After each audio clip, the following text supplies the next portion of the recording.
La Bible dit dans Daniel, chapitre 1 et le verset 5, le roi leur assigna pour chaque jour une portion des mets de sa table et du vin dont ils buvaient, voulant les élever pendant 3 années, au bout desquelles ils seraient au service du roi. Donc, c'était bien organisé dans le pays de Babylone, sous ce roi Nebuchadnezzar. Il a choisi quelques-uns des Juifs pour le servir près de son trône, près de lui. Mais 3 ans de préparation. Et qui a fait ça? Non, c'est Dieu qui l'a fait. Parce que Dieu voulait utiliser Daniel et les 3 autres pour nous enseigner, pour que nous puissions apprendre que la main de Dieu est là. Les choses qui arrivent dans nos vies viennent de Dieu aussi. Et il utilise les chefs d'un pays, les autres, les eunuques, c'est-à-dire les employés du gouvernement. Dieu utilise tout. Et si Dieu veut ouvrir la porte pour nous, il va l'ouvrir. Jésus ouvre la porte que personne ne peut fermer. Et comment est-ce qu'il ouvre les portes? Il touche les cœurs, il met dans les pensées les idées. Donc Dieu décide. Le monde appartient à Dieu. Chaque personne dans ce monde appartient à Dieu. Il donne la vie, et il va ôter la vie. Et aussi il donne les idées. Et il décide. Quand Dieu veut faire quelque chose, quand Jésus veut faire quelque chose, ça arrivera. Heureusement pour nous les croyants, nous pouvons voir ça. Nous pouvons croire que le bon Dieu est là. Et tout ce qui nous arrive vient de lui, par sa grâce. On ne mérite pas des choses comme ça. Par sa grâce, grâce à Jésus qui est mort pour nous. Jésus notre Sauveur, notre Maître. Les choses que Dieu a fait dans les vies de ces 4 hommes, il fait dans nos vies. Les mêmes choses, les choses pareilles. Il nous forme. Il ouvre les portes ou ferme les portes. Il utilise les non-croyants, les chefs, les patrons. Il utilise tout. Il y avait parmi eux, d'entre les enfants de Juda, Daniel, Hananiah, Michaël et Azariah. Voilà les 4. Les chefs des eunuques leur donna des noms. À Daniel, celui de Belteshazzar. Mais à nous, il est toujours connu comme Daniel. À Hananiah, celui de Shadrach. À Michaël, celui de Meshach. Et à Azariah, celui d'Abednego. Shadrach, Meshach, Abednego. C'est presque le même en anglais, on prononce comme ça. Donc c'est bien pour moi. Et verset 8. Daniel résolut de ne pas se souiller par les mets du roi et par le vin dont le roi buvait. Et il pria le chef des eunuques de ne pas l'obliger à se souiller. Daniel résolut, il a décidé la puissance de nos choix. On peut choisir de servir Dieu ou ne pas faire. Pourquoi Daniel était tellement un serviteur de Dieu? Il a fait le choix de le faire. Et même malgré sa situation, choisit 3 ans de préparation dans le palais du roi de Babylone. Mais qu'est-ce qui était la chose la plus importante à Daniel? Servir Dieu fidèlement. Et c'est un principe-là. Est-ce que vous avez fait un choix comme ça? Je vais servir Dieu, malgré toutes choses. Malgré ce qui se trouve autour de moi, malgré ce que les autres ont choisi à faire, moi, je vais servir Jésus parce qu'il est mort pour moi. Il est mon Dieu, mon guide, mon maître. Oui, j'obéis les lois du pays, mais je ne vais pas suivre l'exemple dans toutes choses. C'est un principe de la séparation du monde. Il faut faire attention, parce que le monde chasse la chair, les désirs de la chair, les plaisirs. Et ce qu'ils mangeaient, ce qu'ils buvaient, symbolisait comment les non-croyants vivaient. Mais c'est intéressant. Il a décidé de ne pas boire le vin du roi. C'est souvent dans la Bible. Ceux qui étaient les serviteurs de Dieu ne buvaient pas de l'alcool. Il y a beaucoup dans la Bible qui ne buvaient pas de l'alcool. Un autre exemple, Jean-Baptiste. C'était Samson. Un des règles pour être un serviteur de Dieu, selon les exemples, comme par Daniel, ne pas boire l'alcool. L'alcool, c'est un poison, quand même. Moi, je suis béni parce que je suis d'une famille d'alcooliques. Mon père, ma mère, heureusement, ma mère, à peu près l'âge de 50 ans ou 60 ans, elle s'est arrêtée de boire. Mais mon père, non, n'a jamais arrêté. C'est horrible pour lui parce qu'il était violent quand il a trop bu, quand il était ivre. Comment ne pas devenir un alcoolique? Il ne faut jamais boire. Si on ne boit jamais, on ne sera pas alcoolique. Mais si on commence à boire, ça devient une habitude. On peut devenir esclave à l'alcool. Et l'alcool détruit tout ce que ça touche. Ça fait du mal à la bouche, la langue, la gorge, l'estomac, le cœur, le cerveau. On sait que l'alcool détruit une partie du cerveau chaque fois qu'on le boit. On ne peut pas servir Dieu et être ivre. Et si on boit de l'alcool, c'est très facile d'être ivre.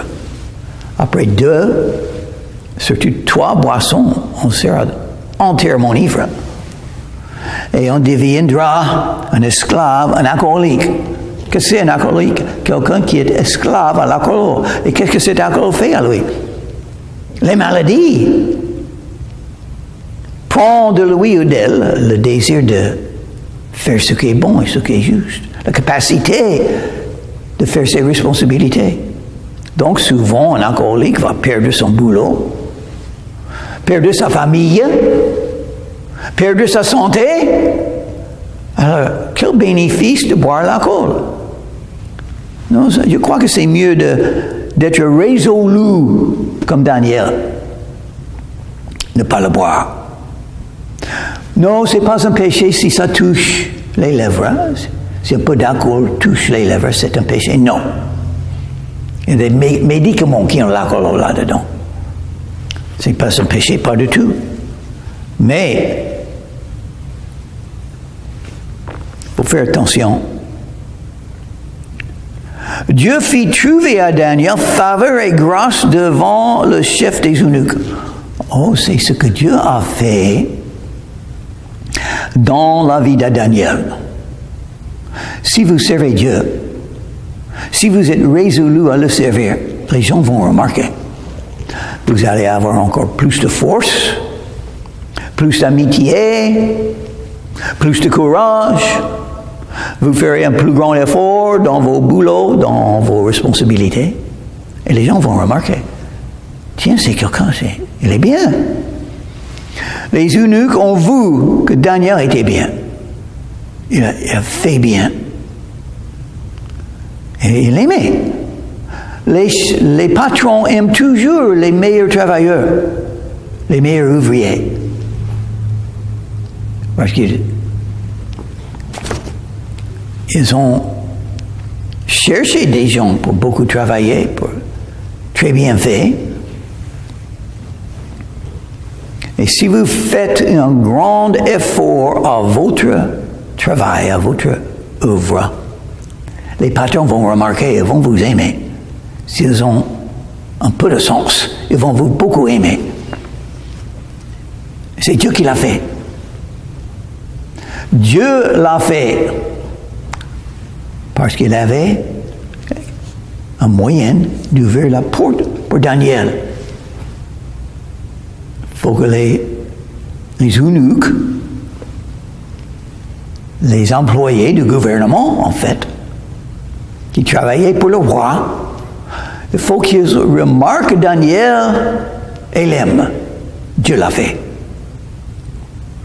Le chef des eunuques dit à Daniel, « Je crains, mon Seigneur le roi, qui a fixé ce que vous devez manger et boire, car pourquoi verrait-il votre visage plus abattu que celui des jeunes gens de votre âge? Vous exposeriez ma tête auprès du roi. » Le roi savait qu'il faut très bien manger pour avoir la bonne santé, la force physique, d'être en bonne forme. Il faut bien manger.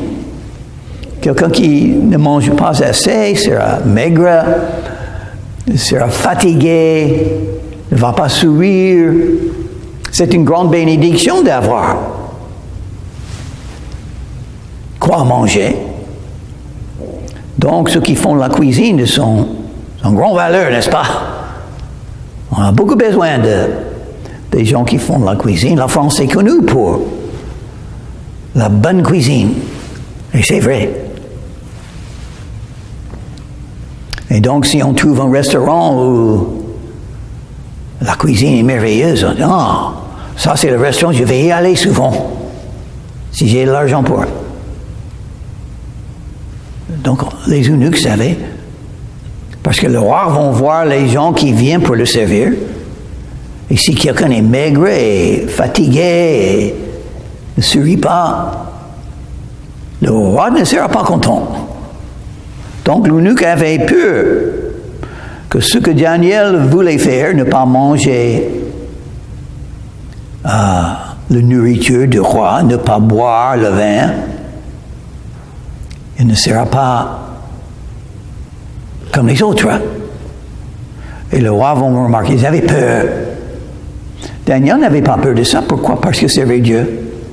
Évidemment, il savait ce que c'était la volonté de Dieu pour lui, il va le faire. Et c'est toujours comme ça, n'est-ce pas? Oh, si vous faites ça, ça ne va pas marcher. Si vous faites ce principe biblique, ça ne va pas marcher. Il n'y a pas beaucoup de gens qui font ça. Oui, mais ça plaît à Dieu. Oui, mais c'est la volonté de Dieu pour moi. Donc je vais le faire. Alors Daniel dit à l'intendant, à qui le chef des eunuques avait remis surveillance de Daniel, de Hananiah, de Michaël et d'Azarias, c'est-à-dire Meshach, Shadrach et Abednego, éprouve tes serviteurs pendant 10 jours, et qu'on nous donne des légumes à manger et de l'eau à boire. Il a dit, nous n'allons pas manger ce que le roi a mangé. Peut-être c'était des cuissons, des viandes qui étaient interdites aux Juifs, peut-être. Et seulement de l'eau, pas de vin. Je vais voir de l'eau, pas de vin, Daniel a dit. Et après 10 jours, vous verrez comment ça va. Tu regarderas ensuite notre visage et celui des jeunes gens qui mangent les mets du roi, et tu agiras avec tes serviteurs d'après ce que tu auras vu. Daniel savait déjà, il avait beaucoup de foi en Dieu. Il sait, c'est mieux de faire ce que Dieu veut que de faire ce que le monde veut. Il faut faire attention. Le principe de séparation du monde, c'est un principe biblique. Il ne faut pas aimer le monde, ni les choses de ce monde, les convoitises de la chair, l'orgueil, l'intelligence humaine, les philosophies humaines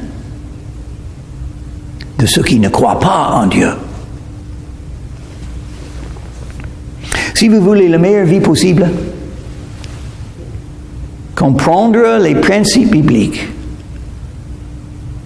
et être résolu de les faire dans votre vie. Ça sera la meilleure vie pour vous et pour moi. Il leur accorda ce qu'ils demandaient et les éprouva pendant 10 jours. Au bout de 10 jours, ils avaient meilleur visage et plus en bon point que tous les jeunes gens qui mangeaient les mets du roi. Et voilà, Dieu a béni. Daniel, qui servait Dieu, avait raison. Les autres qui ne connaissaient pas la Bible ni la volonté de Dieu n'avaient pas raison. L'intendant emportait les mets et le vin qui leur étaient destinés et il leur donnait des légumes. Dieu accorda à ces 4 jeunes gens de la science, de l'intelligence dans toutes les lettres et de la sagesse. Et Daniel expliquait toutes les visions et tous les songes. Oh, il avait un don de Dieu. Chaque croyant a ses dons. Les dons de comprendre, les dons d'expliquer, les dons d'interpréter. Nous savons ce qui se passe dans le monde. L'Esprit de Dieu est là. Jésus est mort pour tous. Dieu aime tous. Tout est possible à ceux qui croient. Nous savons ce qui marche et ce qui ne marche pas. L'adultère ne marche pas. Le mensonge ne marche pas. Voler ne marche pas. Choisir pour soi-même ne marche pas. D'être orgueilleux ne marche pas. L'humilité, l'amour pour Dieu, ça marche. La foi en Jésus, ça marche. Se confier en Jésus, regarder Jésus, invoquer le nom de Jésus, ça marche.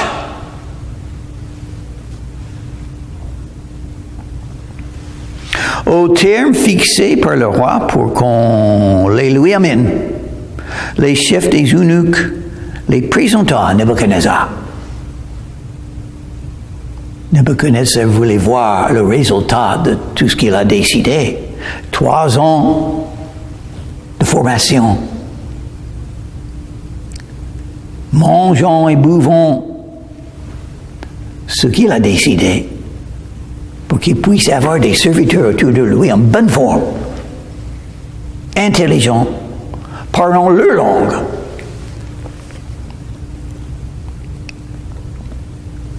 Verset 19. Le roi s'entretint avec eux, et parmi tous les jeunes gens, il ne s'en trouva aucun, comme Daniel, Hananiah, Michaël et Azaria. Ils furent donc admis au service du roi. Et voilà, Dieu a béni, c'était Dieu. Dieu a touché le cœur du roi, Dieu a touché le cœur de Daniel et les 3 autres. Dieu a touché le cœur des eunuques. Et tout a tellement marché. Et ta vie sera comme ça. Si tu es résolu à faire la volonté de Dieu pour vous dans ce monde. Une partie de cette volonté, l'intelligence et la sagesse de savoir comment se séparer du monde, comment aimer le monde, mais en même temps se séparer des choses qui ne sont pas la volonté de Dieu. Il faut faire attention. Vous pouvez perdre votre témoignage Si vous pensez, oh, c'est mieux d'être comme les non-croyants, dans tous les sens. Non, oh non. Il y a des choses qu'ils font, il ne faut pas faire. Il faut faire attention. Sur tous les objets qui... Pardon. Sur tous les objets qui réclamaient de la sagesse et de l'intelligence, et sur lesquels le roi les interrogeait, il les trouvait 10 fois supérieurs à tous les magiciens et astrologues qui étaient dans tout son royaume. On peut étudier.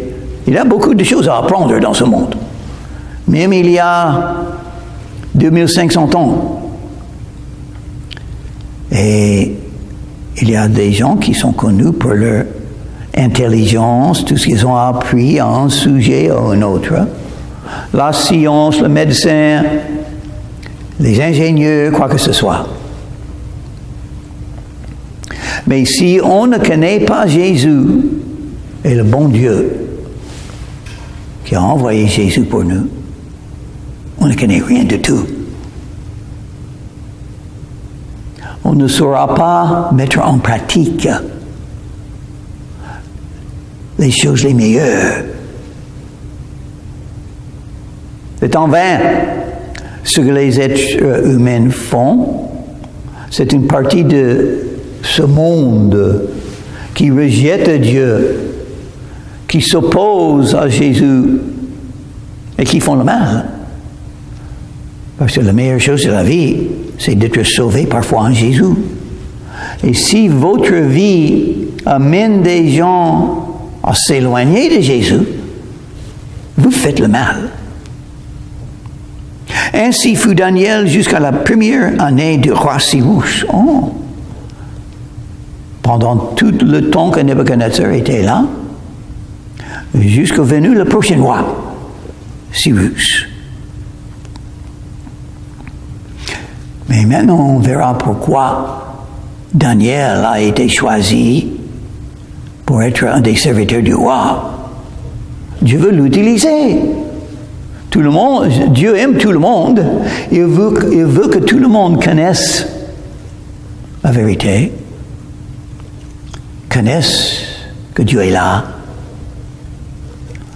Il va travailler dans le cœur de Nebuchadnezzar, et basé sur tout ce qu'on a lu de Nebuchadnezzar dans le livre de Daniel. Il est devenu un vrai croyant. On va le rencontrer un jour. Tous les croyants vont rencontrer Nebuchadnezzar. Et il va parler de Jésus. Et tout ce que Jésus a fait dans sa vie. Et nous pouvons le lire déjà beaucoup. Mais Dieu agit. La seconde année du règne de Nebuchadnezzar, Nebuchadnezzar eut des songes. Il avait l'esprit agité et ne pouvait dormir. Donc qui fait ça? Dieu. Dieu peut parler par la parole de Dieu. Il peut parler par l'esprit qui est partout dans le monde. Il peut parler par les croyants qui parlent, qui ouvrent la bouche et qui parlent de Jésus et de la parole de Dieu. Et Dieu peut parler par des songes. Et il le fait. S'il n'a pas d'autre moyen, Dieu. Qu'est-ce que c'est un songe? Ce sont des idées qui entrent dans la tête pendant qu'on dort. Qui fait ça? Dieu. Pour enseigner, pour appeler, pour se manifester. Mais il faut quelqu'un qui puisse comprendre les songes. Qui peut les aider à comprendre leurs songes. Une fois, j'étais dans le parc, aux Isambra, il y a 3 ou 4 ans, en train de distribuer mes tracts. J'ai pas beaucoup réussi. Et j'ai vu une femme avec une jeune femme à sa côté. J'ai appris un peu plus tard, c'était la mère et sa fille. Sont venus de la plage, évidemment en train de traverser le parc pour rentrer à leur hôtel. Et j'ai pensé, ok, je vais offrir un de mes tracts, mais peut-être que ça ne va pas marcher parce qu'il n'y a pas beaucoup de gens dans ce parc qui prennent des tracts de moi. Mais j'ai offert le tract. Et la mère a dit, c'est étonnant, elle a dit. Vous parlez de Jésus? Ma fille vient d'avoir un songe de Jésus. Et on ne savait pas pourquoi. Maintenant, on sait. On avait peur. C'était peut-être un avertissement, mais non, c'était pour vous rencontrer. Merci beaucoup pour le tract. Elles étaient très contentes de le recevoir. Un tract qui parlait de Jésus, qui parlait du salut, qui parlait du fait qu'on peut être sauvé gratuitement par foi en Jésus. Et elles étaient très contentes de recevoir cette parole. Et c'était un songe que Dieu a donné à la jeune femme pour que sa mère et elle pouvaient commencer à penser à Dieu. Le roi fit appeler les magiciens, les astrologues, les enchanteurs et les chaldéens pour qu'ils lui disent ses songes. Ils vinrent et se présentèrent devant le roi. Oh, ça ne marchera pas.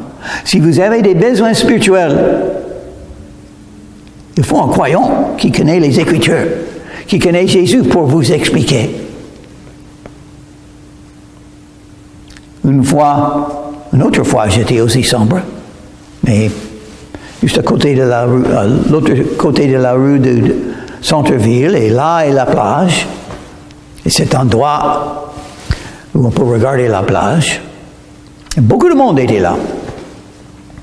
Un monsieur était assis en banc avec sa famille. Je crois que c'était sa femme et 2 enfants. La plus âgée était une fille de peut-être 10 ans, 12 ans. J'ai offert un tract à ce monsieur.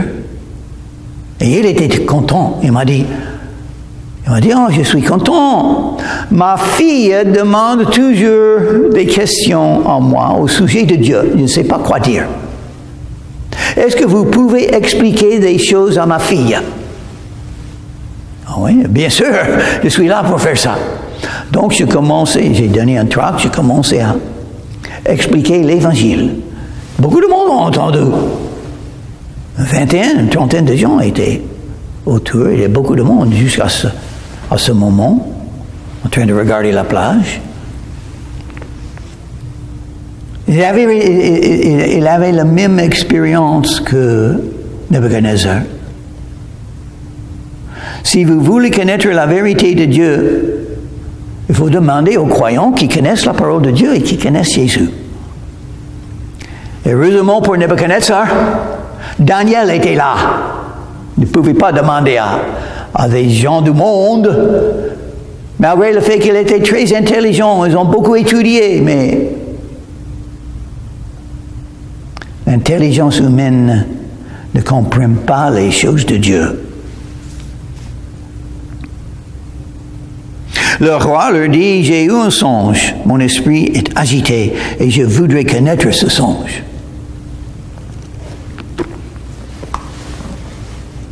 Et voilà. Et qui a fait ça? Dieu.